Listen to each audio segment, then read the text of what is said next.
الہی نام اعمال جب کھلنے لگے عیب پوش خلق ستارے خطا کا ساتھ ہو۔ اعوذ باللہ من الشیطان الرجیم، بسم اللہ الرحمن الرحیم۔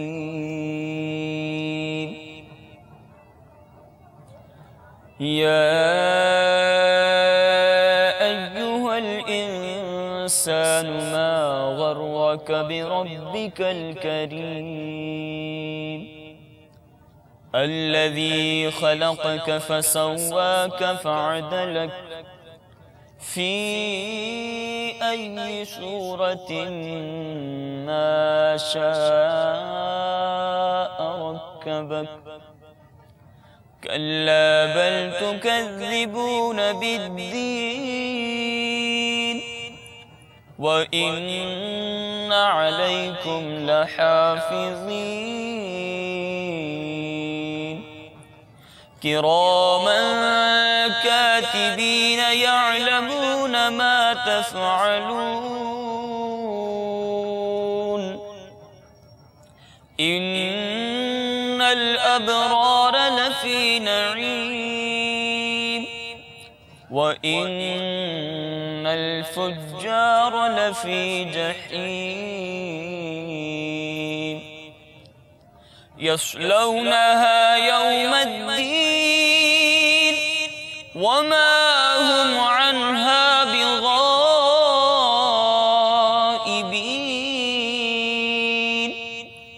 وَمَا أَدْرَاكَ مَا يَوْمُ الدِّينِ ثُمَّ مَا أَدْرَاكَ مَا يَوْمُ الدِّينِ يَوْمَ لَا تَمْلِكُ نَفْسٌ لِنَفْسٍ شَيْئًا وَالْأَمْرُ يَوْمَئِذٍ لِلَّهِ آمنت باللہ صدق اللہ العظیم۔ آئیے ان آیات کا ترجمہ سننے کی سعادت حاصل کرتے ہیں۔ ترجمہ کنز الایمان۔ اے آدمی، تجھے کس چیز نے فریب دیا اپنے کرم والے رب سے،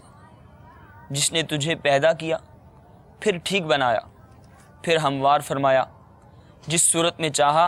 تجھے ترکیب دیا۔ کوئی نہیں بلکہ تم انصاف ہونے کو جھٹلاتے ہو، اور بے شک تم پر کچھ نگہبان ہیں معزز لکھنے والے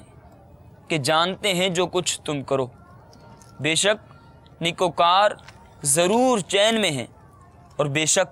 بدکار ضرور دوزخ میں ہیں۔ انصاف کے دن اس میں جائیں گے، اور اس سے کہیں اور اس سے کہیں چھپ نہ سکیں گے۔ اور تو کیا جانے کیا انصاف کا دن، پھر تو کیا جانے کیسا انصاف کا دن، جس دن کوئی جان کسی جان کا کچھ اختیار نہ رکھے گی، اور سارا حکم اس دن اللہ کا ہے۔ صلو علی الحبیب صلی اللہ تعالی علی محمد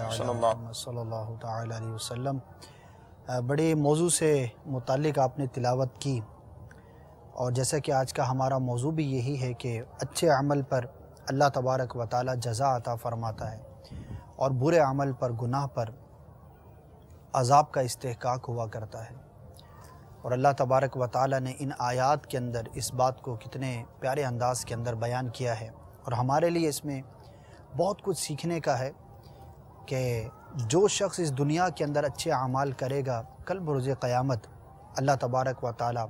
اسے جنت عطا فرمائے گا، اور جو گناہ گار ہے، اللہ تبارک و تعالی کا نافرمان ہے، تو اپنی گناہ گاری اور اپنی نافرمانی کے مطابق اگر اس کی بخشش نہ ہوئی، رب عز و جل نے اس کو نہ بخشا، اس کی توبہ قبول نہ ہوئی اور اس کو عذاب دیا گیا، تو بڑے گھاٹے کے اندر ہے، بڑے نقصان کے اندر ہے۔ انشاءاللہ عز و جل اس موضوع کو مزید آگے بڑھائیں گے، ڈسکس کریں گے، لیکن آئیے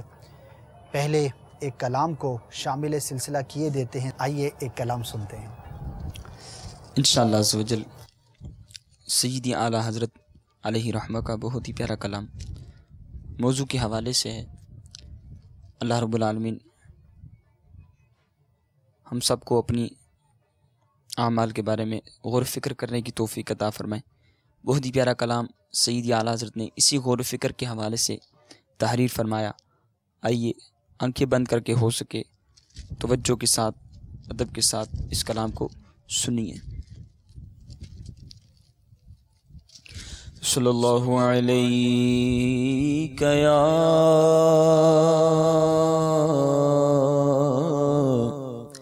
یا رسول اللہ وسلم علیک یا حبیب اللہ.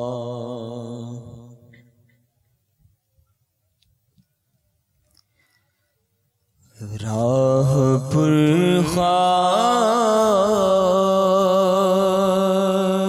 ہے کیا ہونا ہے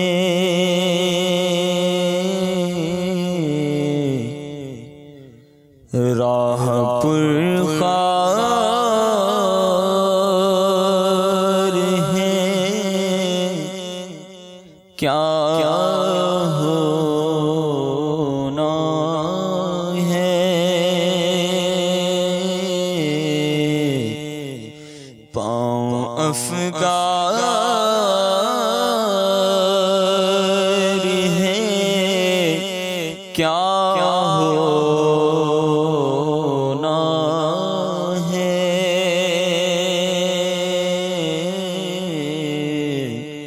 پاؤں افگار ہے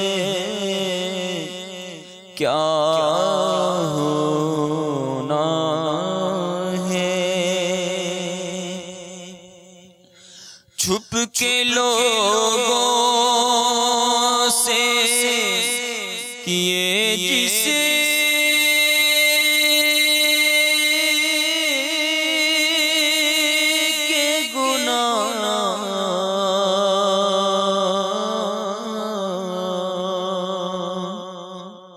چھپ کے لوگوں سے کیے جس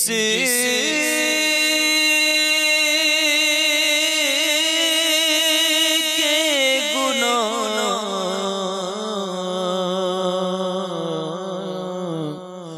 وہ خبردار ہے کیا ہونا ہے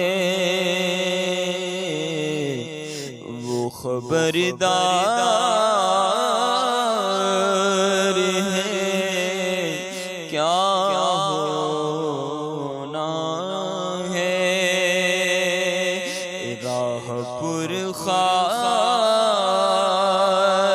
ہے کیا ہونا ہے ارے او مجرم بے پرواہ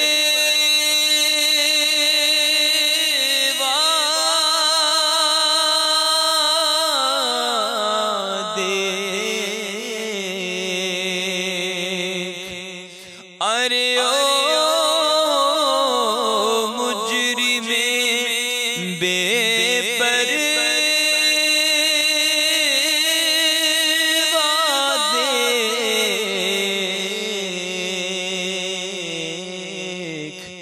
سر پہ تلوار ہے کیا ہونا ہے سر پہ تلوار ہے کیا ہونا ہے کام زندگی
تیار ہے کیا ہونا ہے سنا جنگل رات اندھیری شائی بدلی کالی گئے سونے والوں جاگتے رہیو چوروں کی رکھوالی ہے کچھ تیار ہے کیا ہونا ہے دور جانا ہے رہا دل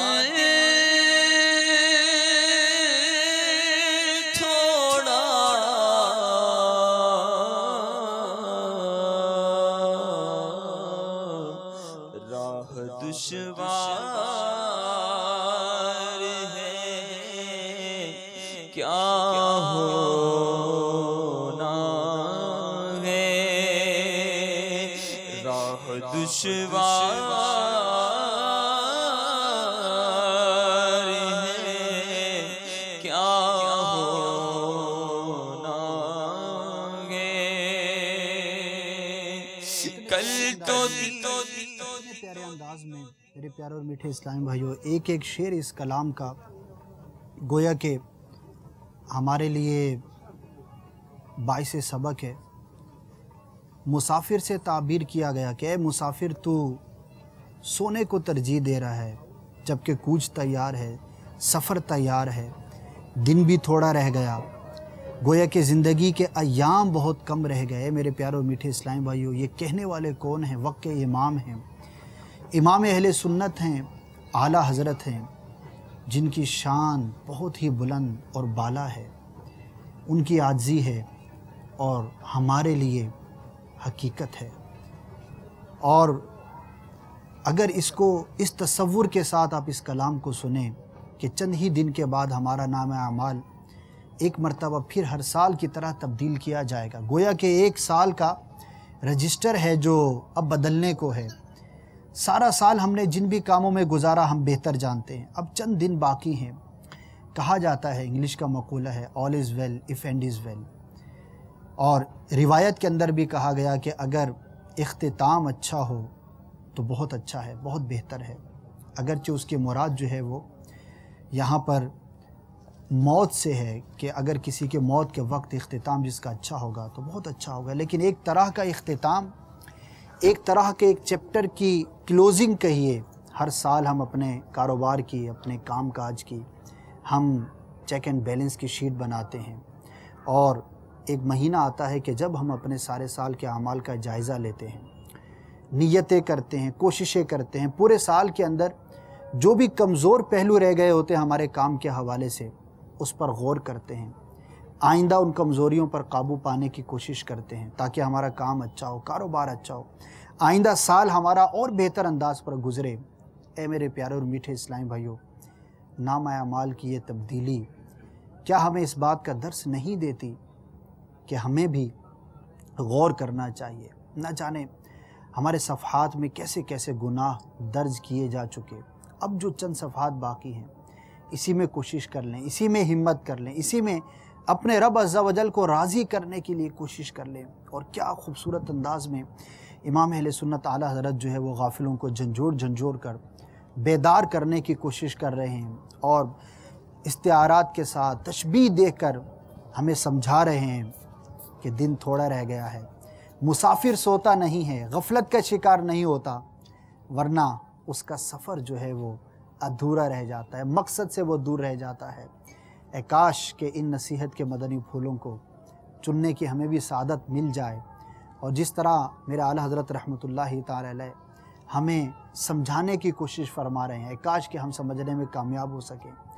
جی ہاں، یہ وہ امام اہل سنت ہیں کہ جب ان سے کسی انجمن والوں نے وقت مانگا کہ ہمیں کچھ وقت عطا کیجئے تاکہ ہماری رہنمائی ہو، آپ نے معذرت کی تو کسی نے کوئی بات کی ہوگی، امام اہل سنت اعلیٰ حضرت رحمۃ اللہ تعالی علیہ کیا جواب ارشاد فرماتے ہیں کہ دیکھیے،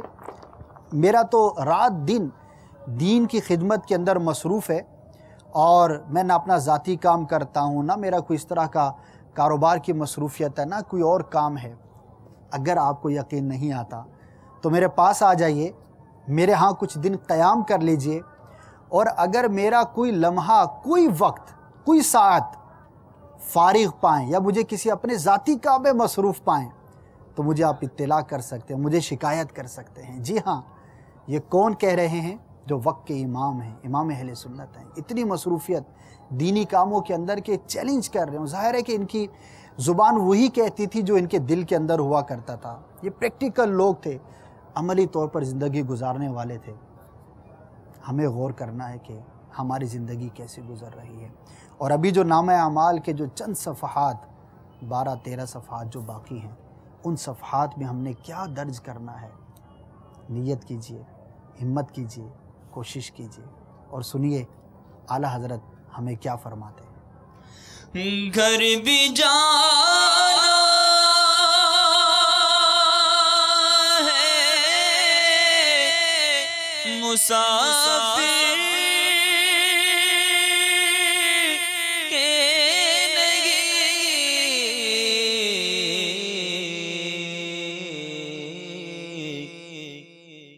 گھر بھی جانا ہے، مسافر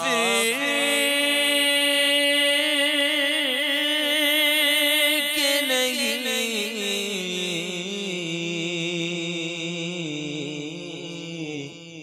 مت بے کیا مار ہے، کیا ہونا ہے، پار جانا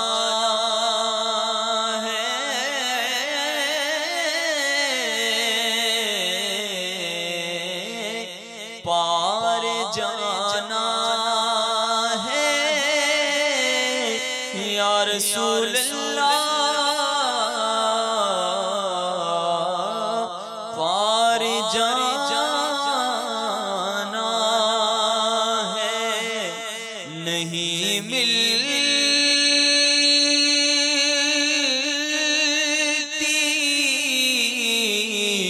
نا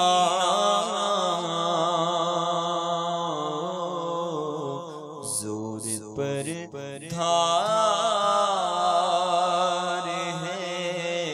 کیا ہونا ہے، ہائے بگڑی تو کہاں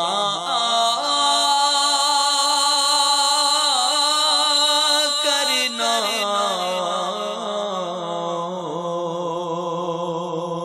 ہائے بگڑی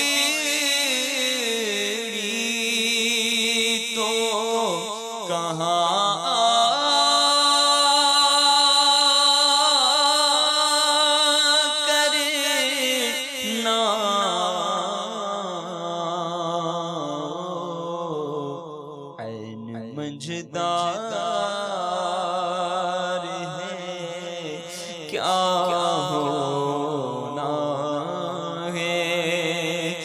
دریا کا جوش نہ ہونا، بیڑا نہ خدا میں ڈوبا، تو کہاں ہے میرے شاہ،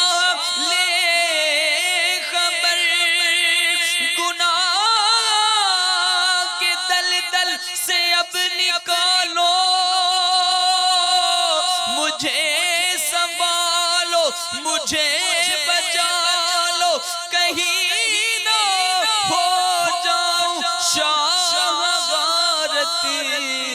نبی رحمت شفیع امت ہائے بگڑی تو کہاں کرنا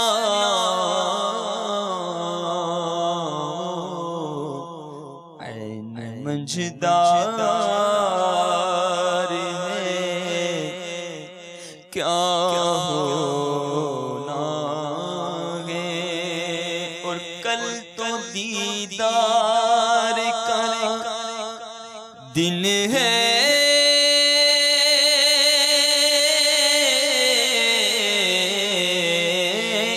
کل تو دیدار کا دن اور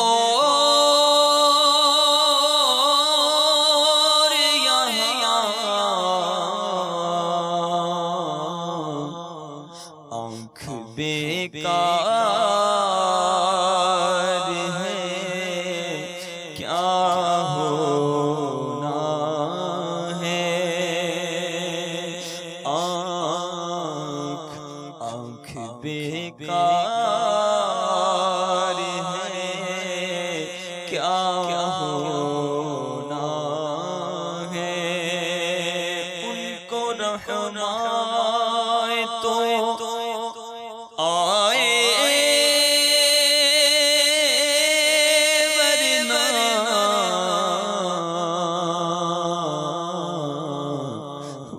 کڑی مار ہے کیا ہونا ہے اور وانگی بات بنانے کی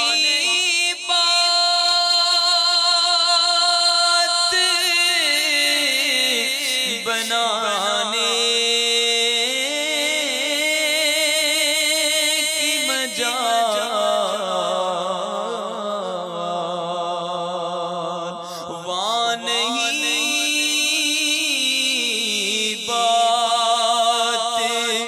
بنانے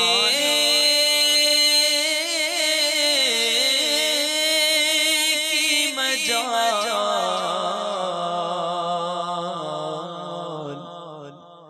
چارہ اقرار ہے کیا ہونا ہے وہاں پر کل برج قیامت جو ہے رب کی بارگاہ میں کوئی بات بنانے کی مجال نہیں، چارہ اقرار ہے، وہاں پر اپنے گناہوں کا اقرار کیے بغیر کوئی چارہ کار ہی نہیں، سوائے آقا صلی اللہ تعالی وسلم شفاعت فرمائیں گے، علماء شفاعت فرمائیں گے، اولیاء شفاعت فرمائیں گے، حفاظ شفاعت فرمائیں گے، وہ اپنی جگہ پر، لیکن ایک دنیاوی مثال ہے کہ دنیا کے اندر تو آج ہم اپنا کام بنا لیتے ہیں، تعلق داری کام آ جاتی ہے، رشوت دے کر جان چھڑا لیتے ہیں، کوئی اور اس طرح کا ہم کام کر کے اپنی بات کو بنا لیتے ہیں، لیکن وہاں پر جب رب عز و جل کی بارگاہ میں حاضری ہوگی تو اقرار کے بغیر کوئی چارہ نہیں ہے۔ کتنا خوبصورت انداز ہے اور کتنی فکر انگیز امام اہل سنت کی یہ سوچ ہے جو ہمیں دینے کی کوشش فرما رہے ہیں۔ اے کاش کہ تصور قیامت، تصور آخرت، تصور برزخ ہمارے پیش نظر ہو اور اللہ تبارک و تعالیٰ کے اس نعمت یعنی زندگی کے اندر ہم اس کی فرما برداری کر کے کل برج قیامت کے لیے، سرخ روئی کے لیے، کامیابی کے لیے، کامرانی کے لیے، اس کو راضی کرنے کے لیے کچھ کام کرنے میں کامیاب ہو سکے۔ کیا خوبصورت بات ہے۔ دل ہمیں تم سے لگانا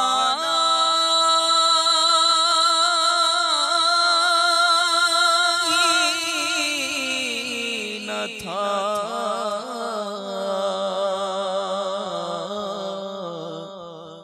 اب سفر بار ہے کیا ہونا ہے۔ اب سفر بار ہے، یعنی اب سفر جو ہے قیامت کا بڑا مشکل تصور کیا جا رہا ہے، بڑا مشکل ہے۔ امام غزالی رحمۃ اللہ تعالی بڑی پیاری بات لکھتے ہیں کیمیا سعادت کی ابتدا کے اندر کہ جو موت کے وقت مردے پر صدمے ہوں گے اور جو ایک تکلیف ہے، جو ایک عذاب ہے، اس کی ایک صورت آپ بیان کرتے ہیں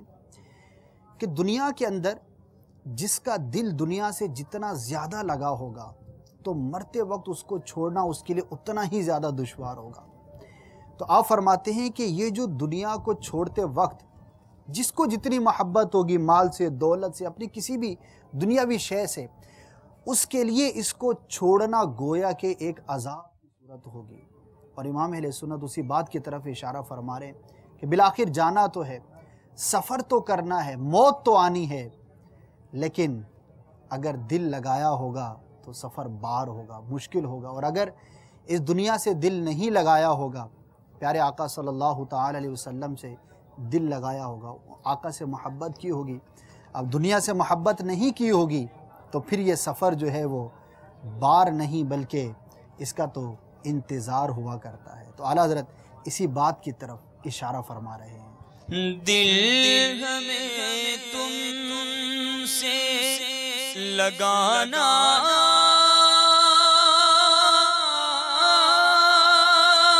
ہی نہ تھا،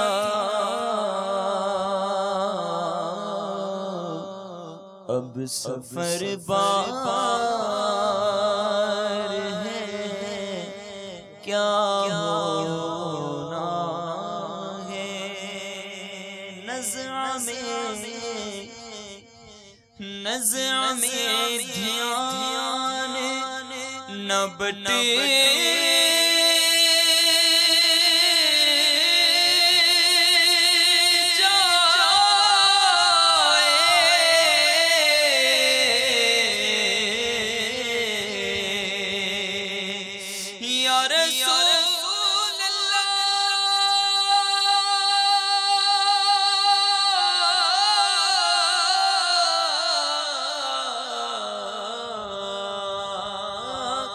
نظر میں دھیان نہ بٹے جائے،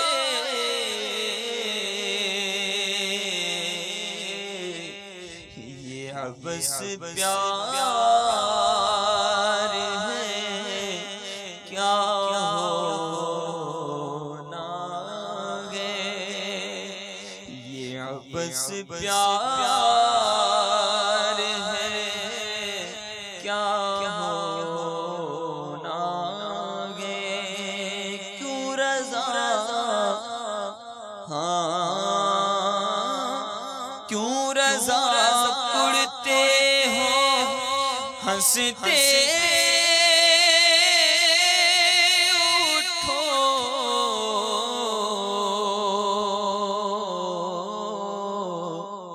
جب وہ غفار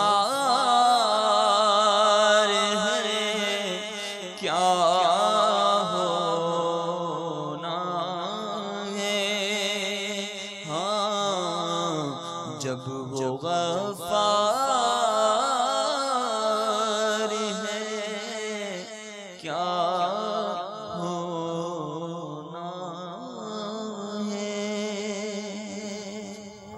ایمان خوف و امید کے درمیان ہے۔ پورا کلام اعلیٰ حضرت نے خوف سے متعلق گویا کہ لکھا، کیا ہونا ہے، سفر تیار ہے، کیا ہونا ہے، دل دنیا میں مشغول ہے، کیا ہونا ہے، نیند سے پیار ہے، سفر تیار ہے، دن بھی تھوڑا رہ گیا، کیا ہونا ہے، سب خوف کی باتیں کرتے کرتے آخر میں رب عز و جل کی رحمت کا بھی تذکرہ کر گئے مقطع میں کہ جب وہ غفار ہے، اے رضا رب عز و جل غفار بھی ہے، کیا ہونا ہے۔ تو رب کی رحمت کی امید، اس کی مغفرت کی امید، اور ساتھ میں اس کی گرفت کا خوف، یہ کامل ایمان کی دو علامات ہیں۔ اللہ تبارک و تعالی ان بزرگوں کا صدقہ ہمیں بھی نصیب فرمائے۔ اور بس یہ سلسلے کا مقصد توجہ دلانا ہے، غور و فکر کو دوبارہ بیدار کرنا ہے، اور جس طرح جب کوئی مسافر اپنی منزل کے قریب ہوتا ہے یا کسی طالب علم کے امتحان کے دن بہت قریب آ چکے ہوتے ہیں تو اس کے دن جو ہے وہ گنے جا چکے ہوتے ہیں، اب اس کو فکر ہوتی ہے اپنی کوشش کو، اپنی تگ و دو کو وہ بہت بڑھا دیا کرتا ہے۔ تو اسی طرح سے ہمارے اس سال کے نامہ اعمال کے چند صفحات باقی ہیں۔ اے کاش کہ جو ہوا سو ہوا، اللہ تبارک و تعالی ہمیں توبہ کی توفیق عطا فرمائے۔ اب جو چند صفحات ہمارے باقی ہیں، ان صفحات کے اندر ہم زیادہ سے زیادہ نیکیاں درج کرنے میں کامیاب ہو سکے۔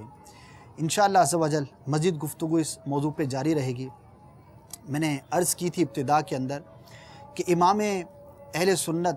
اعلیٰ حضرت رحمۃ اللہ تعالی علیہ کو جس بات پر بہت زیادہ ملکہ حاصل تھا اور جو آپ کی وجہ شہرت بنی، وہ آپ کا فقہی مقام ہے۔ امام اہل سنت اعلیٰ حضرت رحمۃ اللہ تعالی علیہ فقہی مذہب کے اعتبار سے حنفی تھے۔ امام اعظم ابو حنیفہ رحمۃ اللہ تعالی علیہ کے پیروکار تھے اور فقہ حنفی کے اندر آپ نے بڑا نام کمایا۔ آج امام اعظم ابو حنیفہ رحمۃ اللہ تعالی علیہ کی یاد منانے کے لیے ہم جمع ہیں، بڑھتے ہیں۔ ہمارے ساتھ الحمدللہ مبلغین بھی موجود ہیں۔ امام اعظم ابو حنیفہ رحمۃ اللہ تعالی علیہ کی سیرت کو ڈسکس کرتے ہیں، اور دیکھیے جب بھی کسی بزرگ کی سیرت کو ہم ڈسکس کرتے ہیں، ان کے مختلف پہلوؤں کو تذکرہ کیا جاتا ہے، تو اس میں مقصد یہ ہوتا ہے کہ اس سے ہم سیکھیں،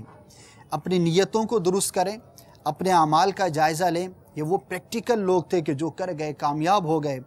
ہمیں دنیا میں کیسے رہنا ہے انشاءاللہ عز و جل اس کو ہم سنیں گے۔ میرا دل ہے کہ یہ شعبان المعظم کا مہینہ ہے، تو میں شعبان المعظم سے متعلق کوئی حدیث یا اس کے حوالے سے کسی بزرگ کا قول پیش کرنے کی کوشش کرتا ہوں۔ جی، شعبان کی ابتدا ہے۔ جی، شعبان کی ابتدا ہے، تو پہلے شعبان کی ابتدا کے حوالے سے کچھ بیان کر دیا جائے۔ فرمائیے۔ سرکار دو عالم صلی اللہ تعالیٰ علیہ وآلہ وسلم کا فرمان، جس کو امیر اہل سنت دامت برکاتہ العالیہ نے اپنے رسالے آقا کا مہینہ اس میں نقل فرمایا، فرماتے کہ رسول اکرم نور مجسم شاہ بنی آدم رسول محتشم صلی اللہ علیہ وآلہ وسلم، آپ کا مہینہ شعبان المعظم ہے، اور اس کے بارے میں آپ کا ہی فرمان ہے کہ شعبان میرا مہینہ ہے اور رمضان اللہ کا مہینہ ہے۔ اسی طرح اسی شعبان سے متعلق جو ہے وہ ہمارے غوث اعظم محبوب سبحانی قندیل نورانی شیخ عبد القادر جیلانی حنبلی لفظ شعبان کے 5 حروف سے متعلق فرماتے ہیں کہ اس لفظ شعبان میں 5 حروف ہیں، شین، عین، با، الف اور نون۔ اب ان 5 سے متعلق فرماتے ہیں کہ شین سے مراد شرف یعنی بزرگی، عین سے مراد علو یعنی بلندی ہے، اور با سے مراد بر یعنی احسان اور بھلائی ہے، اور الف سے مراد الفت ہے، جبکہ نون سے مراد نور ہے۔ مزید فرماتے ہیں کہ یہ جو تمام چیزیں ہیں اللہ تبارک و تعالی اپنے بندوں کو اس مہینے میں عطا فرماتا ہے۔ سبحان اللہ، ماشاءاللہ۔ تو ہم سن رہے تھے ماہ شعبان کے جو رواں مہینہ ہے، اس کے فضائل کے اعتبار سے کہ اس مہینے کی کیا فضیلت ہے اور ہمیں اس کے بارے میں کیا کیا معلومات ہونی چاہیے، اور ہم ان کے اندر کیا کیا نیکیاں کر کے اللہ تبارک و تعالیٰ کی بارگاہ سے ثواب حاصل کر سکتے ہیں۔ جی حضور۔ جی، میں عرض کر رہا تھا کہ امام اپنے حضور غوث اعظم رحمۃ اللہ تعالیٰ علیہ نے شعبان سے متعلق یہ فرمایا کہ اسے 5 حروف ہے، اور اس میں مختلف قسم کی وہ باتیں بیان فرمائیں، جی، اور فرمایا کہ تمام باتیں جو ہے، تمام چیزیں اللہ تبارک و تعالیٰ اس مہینے میں اپنے بندوں کو عطا فرماتا ہے۔ مزید اس کے بعد فرماتے ہیں یہ وہ مہینہ ہے جس میں نیکیوں کے دروازے کھول دیے جاتے ہیں، سبحان اللہ، اور فرمایا برکتوں کا نزول ہوتا ہے، سبحان اللہ، خطائیں مٹا دی جاتی ہیں، سبحان اللہ، اور گناہوں کا کفارہ ادا کر دیا جاتا ہے۔ سبحان اللہ۔ اس طرح مزید فرمایا کہ اور خیر البریہ سید الورا جناب محمد مصطفیٰ صلی اللہ تعالی علیہ وآلہ وسلم پر درود پاک کی کثرت کی جاتی ہے، اور یہ مہینہ جو ہے وہ نبی مکرم صلی اللہ تعالی علیہ وآلہ وسلم پر درود پاک پڑھنے کا مہینہ ہے، درود پڑھنے کا مہینہ ہے، درود پڑھنے کا مہینہ ہے، درود کی کثرت کرنے کا مہینہ ہے۔ تو یہ حضور غوث اعظم رحمۃ اللہ تعالی علیہ کا جو ایک قول بیان کیا میں نے اس کے بعد امیر اہل سنت دامت برکاتہم العالیہ حضرت انس رضی اللہ تعالی عنہ کا قول ذکر فرماتے ہیں کہ ماہ شعبان کا چاند نظر آتے ہی، یعنی حضرت انس فرماتے ہیں کہ ماہ شعبان کا چاند نظر آتے ہی صحابہ کرام علیہم الرضوان تلاوت قرآن کے خوب جو ہے وہ اس پر توجہ دیتے ہیں، تلاوت قرآن پر خوب توجہ دیتے ہیں، اپنے اموال کی زکوٰۃ نکالتے تاکہ غربا اور مساکین مسلمان جو ہے وہ رمضان مبارک کے روزوں کے لیے تیاری کر سکیں۔ حکام جو ہوتے وہ قیدیوں کو طلب کرتے اور طلب کر کے جس پر حد یعنی سزا قائم کرنی ہوتی اس پر حد یعنی سزا قائم کر دیتے، اور دوسروں سے اپنے جو بھی معاملات ان سے معلوم کرنے کے بعد جن کو آزاد کرنا ہوتا ان کو آزاد کر دیتے۔ مزید فرمایا تاجر اپنے قرضے ادا کر دیتے، دوسرے جو لوگ ہوتے ان سے اپنے قرضے لے لیتے، اور اسی طرح فرمایا کہ رمضان شریف کا چاند نظر آتے ہی غسل کر کے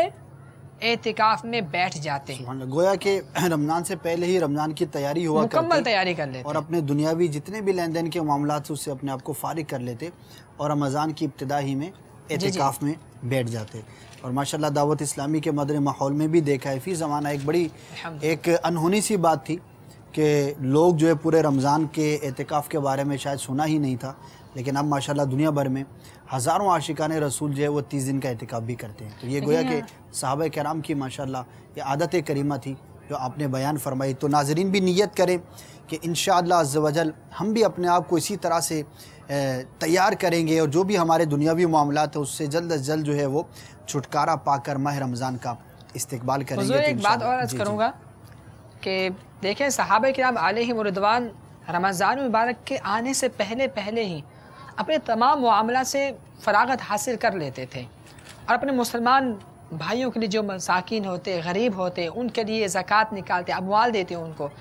تاکہ وہ بھی رمضان شریف کو اچھے انداز میں گزار سکیں۔ صحیح، ان کا دسترخوان بھی وسیع ہو، دسترخوان وسیع ہو، ان کے پاس بھی ایک جو روزے کے حوالے سے جو ان کی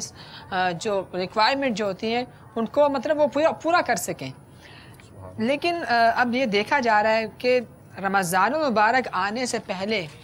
یہ رمضان کی تیاری تو کجا، بلکہ رمضان مبارک کے اندر بھی مسلمانوں کو لوٹنے کا معاملہ کیا جاتا ہے۔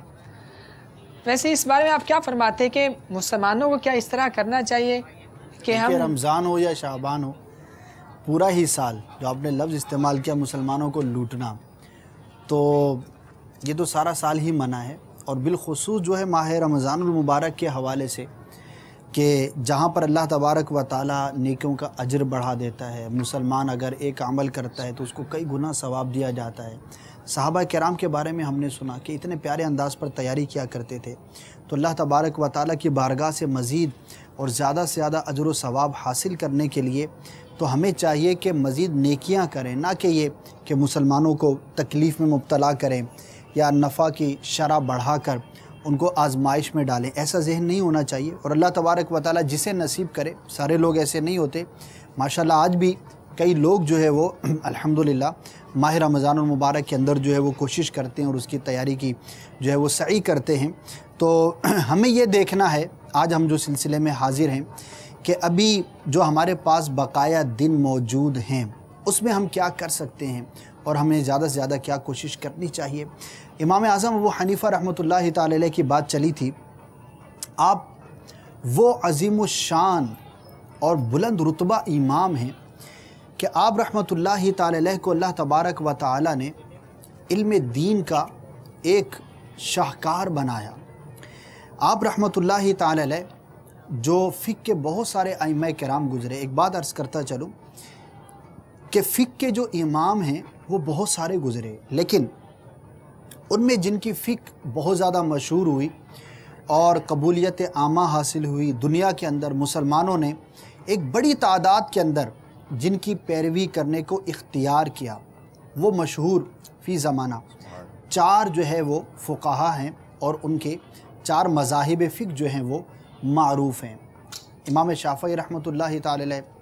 امام احمد بن حنبل رحمۃ اللہ تعالی علیہ، امام اعظم ابو حنیفہ رحمۃ اللہ تعالی علیہ اور امام مالک رضی اللہ تعالیٰ عنہ۔ لیکن ان چاروں کے اندر بھی جب کمپیئر کیا جاتا ہے اور جب بیان کیا جاتا ہے تو اللہ تبارک و تعالی نے ہمارے امام اعظم ابو حنیفہ رحمۃ اللہ تعالی علیہ کو سب سے زیادہ بلند رتبہ عطا فرمایا تھا۔ جی ہاں، فقہ کے اندر اللہ تبارک و تعالی نے ایسا آپ کو علم عطا فرمایا تھا، ایسی فقاہت تھی آپ کی، آپ اپنے زمانے کے مفسرین کرام میں بھی نمایاں مقام رکھتے تھے، محدثین کرام میں بہت بڑا رتبہ تھا، یہاں تک کہ اپنے زمانے میں امیر المؤمنین فی الحدیث کا رتبہ رکھتے تھے۔ آپ رحمۃ اللہ تعالی علیہ کے بارے میں سیرت نگاروں نے لکھا کہ ہر امام کی، ہر فقہ کی، ہر پیشوا کی ایک اپنی برکت ہے، ایک اپنی شان ہے، اپنا بلند مقام ہے، بلند رتبہ ہے، لیکن امام اعظم ابو حنیفہ رحمۃ اللہ تعالی علیہ کو اللہ تبارک و تعالی نے بعض ایسی خصوصیات عطا فرمائیں کہ جو آپ کے علاوہ کسی امام کو نہیں ملی۔ جی ہاں، اے امام اعظم ابو حنیفہ رحمۃ اللہ تعالی علیہ سے محبت کرنے والوں، آؤ میں آپ کو بیان کرتا ہوں۔ نمبر 1، امام اعظم ابو حنیفہ رحمۃ اللہ تعالی علیہ تابعی ہوئے، اور تابعی اس خوش نصیب مسلمان کو کہا جاتا ہے کہ جس نے اپنی زندگی کے اندر کسی صحابی سے ملاقات کی ہو، کسی صحابی کی صحبت اختیار کی ہو۔